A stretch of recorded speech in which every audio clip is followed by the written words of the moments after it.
So, end result aside, was that enough of an improved performance to put you in a better state of mind? Very much so. Definitely needed today. Sharp, obviously. Rocks were a little bit different, as we all knew, and ice was going to be a little bit different. And to be honest with you, I was quite excited about it. It was a little more conducive to how I was throwing the stone the first two games. So, we needed something like this. I like where everybody's at, and now we get a little bit extra rest for a 2-game day tomorrow. What was the discussion after the opening weekend?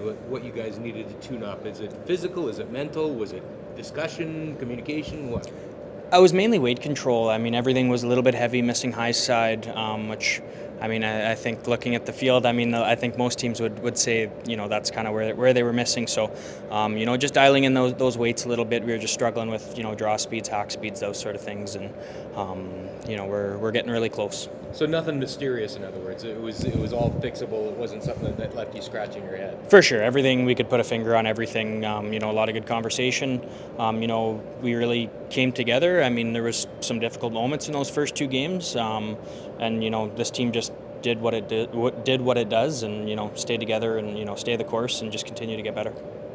You paid attention to the results this morning, and it just reminded you, I guess, that there's no gimmies. You can't take anything for granted every time you step out there. Yeah, that's exactly what we talked about as a team before the game today. Is let this morning's results be a good lesson. That you have to go out and regardless of who you're playing, and bring your best stuff, or stuff like that can happen. So, it was a very good reminder this morning to our team for sure. Well, that was another solid win for you guys, and obviously tuning up on an interesting day at the Montana's Brier.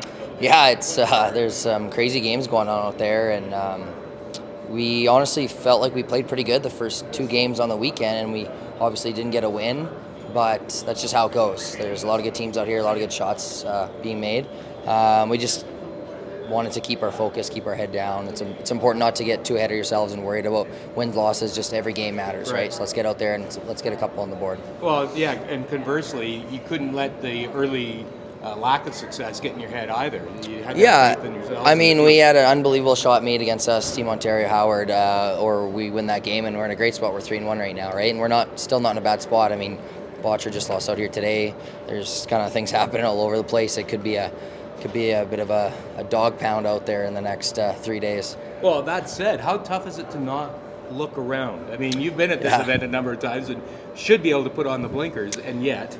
Yeah, you still want to. It's still there, right?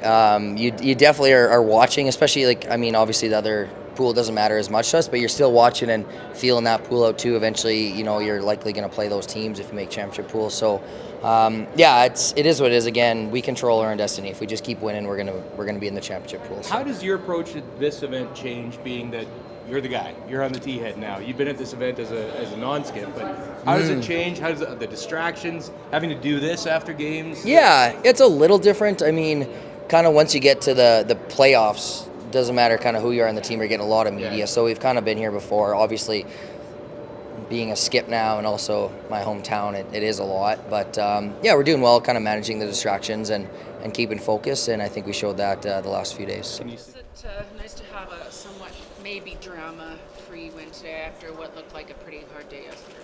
Yeah, you know what, we had a good day yesterday. You want to say curling's a game of inches, but I think in that Carruthers game is a game of millimeters. So, I know it's good to get back on track and get in the win column here. So, we got tonight off, so hopefully relax and recharge for tomorrow. Tim is a bit limpy today. He was really limpy last night. Is that an issue? Yeah, we're not too sure what's going on. He might have tweaked something in his lower body right now, so he saw some physio today. But if you watch him sweep out there, I don't know if you can see any injuries. So I think he's about 99%. So hopefully he can keep playing like that. I know there was obviously a lot of talk before this Brier about who you would add as a 4th player, but at any point did you talk about a 5th? Since I don't think Glenn can step on the ice. Yeah, exactly. No, we always thought my dad was going to kind of be the 5th/coach. We don't want to get too many unknowns kind of on our team because we know what we're doing right. So no, we wanted to have Dad as 5th, and he just brings that experience to our team that we really require. How comfortable did you feel after that first inning?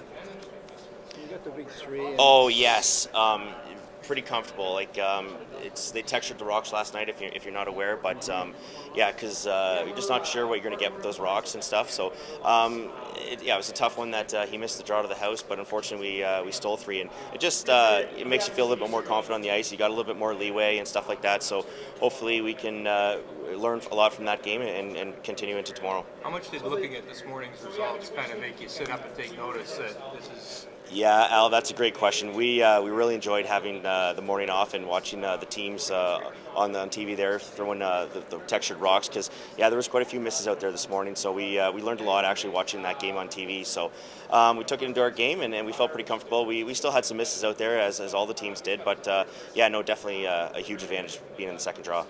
How good does that feel? That's big. Oh, no, it feels good. I mean, it's incredible to bounce back after we had a tight loss last night. So we just knew we'd come out, play our game, and stay patient and be gritty and make people make shots. And that's what we did today, and we came out on top. You forced them into the draw in the final rock. I mean, was that the game plan going into that last end? Because really the game plan is just to make anyone make a shot to win. You still got to make them. We didn't have much else we could do on my last. We did as best we could. So we just got lucky that he came up light. The tiebreaker now, you have that advantage over him. How important is that? I don't know. I'm just only thinking about games at a time. I'm not looking that far ahead. We got a lot of games left in this week, so we'll worry about that if we get close to it at the end of the week. Did you feel at all that you came in here as a mystery team? I hope not. I mean, maybe because we don't play on tour as much, but I mean, that's how it is in Canadian curling. If you don't play a lot, you don't get known. But we've had success in other parts of curling, just on men's, and we had Brad in our province for a long time. So you're knocking at the door trying to get out, and but we were there all those years and trying to win, and then this year we came through. You played a lot of mixed doubles, did you not? No, I play mixed doubles, but mix is where I've had most of my success. Is that any advantage to carrying that in a game like this, the pressure situation and stuff? Sure, every game you play that gives you pressure and you have to make shots is a good thing. And you have to stay patient, and mix teaches you that because you have to play with people you don't get to play with all year. So every game I play in mix helps me in men's, that's for sure. Talk about that Northern Ontario cheering squad. I mean, they are represented. Oh, it's amazing. When we won, we had so many people say they were coming right away. My 2 best friends were here, and they surprised me. So it was that was really cool. It's incredible that's just the energy that they bring to the arena. I think is really nice. We're getting messages saying people from just they're watching, and we're not the TV sheet, and they can hear if we made a good shot because they can tell our crew is the loudest.